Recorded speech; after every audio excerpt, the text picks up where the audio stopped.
जय श्री कृष्णा, जय राधे श्याम। सभी को अपरा एकादशी की बहुत बहुत शुभकामनाएं। अपरा एकादशी करने से हजारों गौदान का फल प्राप्त होता है। इसकी कथा इस प्रकार है। एक बार एक गांव में एक पंडित जी भागवत कथा करने आए। 7 दिन तक उन्होंने भागवत कथा की। 7 दिन बाद जब वो अपना दान दक्षिणा लेकर के जाने लगे, तभी एक सीधा साधा किसान उनके पास आया और बोला, पंडित जी, आपने कथा में कहा था कि ठाकुर जी की पूजा अर्चना करना चाहिए, भोग लगाना चाहिए, लेकिन मेरे पास तो ठाकुर जी नहीं है। अब मैं कैसे पूजा पाठ करूँगा? आप मुझे ठाकुर जी देते जाइए।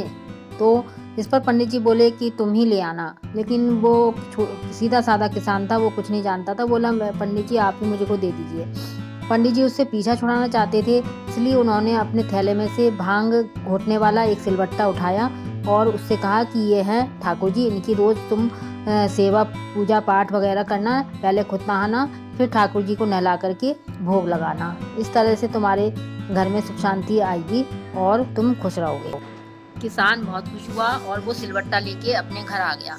दूसरे दिन वो पहले खुद नहाया और फिर सिलबट्टा रूपी ठाकुर जी को स्नान कराया। बाजरे की टिक्की और मिर्ची की चटनी का भोग लगाया। उसने कहा, ठाकुर जी आइए और भोग लगाइए, लेकिन ठाकुर जी नहीं आए, उन्होंने भोग नहीं लगाया। तब किसान बोला, ठाकुर जी, पंडित जी तो बहुत अमीर हैं, वो तो आपको खीर पूरी का भोग लगाते होंगे, लेकिन मेरे पास तो यही है, आप इसका ही भोग लगा लीजिए। लेकिन ठाकुर जी ने फिर भी भोजन नहीं किया।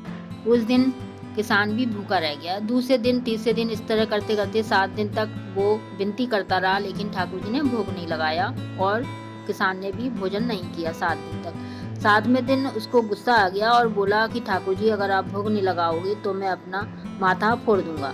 इस तरह से जैसे ही उसने सिलबट्टे से अपना सिर फोड़ना चाहा, सिलबट्टे में से एक प्रकाश निकला जो कि ठाकुर जी थे, और ठाकुर जी ने उसका हाथ रोक दिया और कहा, ठीक है, मैं तुम्हारा भोजन स्वीकार करता हूँ। तब वो खाने लगे और आधी टिकिया जब खत्म हो गई, तब उसने भगवान को रोक दिया और कहा कि भगवान, अब मुझे जो है मुझे भी खाने दीजिए, मैं भी 7 दिन से भूखा हूँ। तब ठाकुर जी बोले, तुम दूसरा खा लो।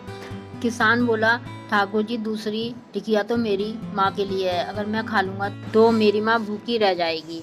इस पर ठाकुर जी बोले, ठीक है, तुम्हारे पास अन्न की कमी है और तो मैं तुम्हारे साथ तुम्हारे खेत में काम करने जाया करूँगा। इस तरह से दूसरे दिन से ठाकुर जी उसके साथ खेत में काम करने लगे। धीरे धीरे उसके खेत में बहुत सारा अन्न होने लगा।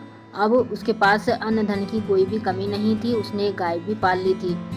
कुछ दिन बाद उस गांव में वही पहले वाले पंडित जी भागवत करने के लिए आए। तब किसान भी भागवत सुनने के लिए गया और उन पंडित जी से बोला कि पंडित जी, आपने जो मुझे ठाकुर जी दिए थे, उन्होंने मेरा भोग भी स्वीकार किया और मेरे साथ मेरे खेत में काम भी करवाया। अब मेरे पास अन्न धन की कोई कमी नहीं है। अब मैं बहुत बड़ा जमींदार बन गया हूँ, आप भी दर्शन करने के लिए चलिए। पंडित जी ने सोचा, ये तो पागल हो गया है, मैंने तो इसको भांग घोटने वाला सिलबट्टा दिया था, ठाकुर जी कैसे आ सकते हैं। पंडित जी ने उसके घर जाने से इनकार कर दिया। किसान अपने घर लौट आया और ठाकुर जी से बोला कि ठाकुर जी, पंडित जी ने तो विश्वास ही नहीं किया कि आपने मेरा भोग स्वीकार किया है और आपने मुझे दर्शन दिए हैं। अब आप स्वयं ही पंडित जी के पास चलिए ताकि उनको विश्वास हो जाए।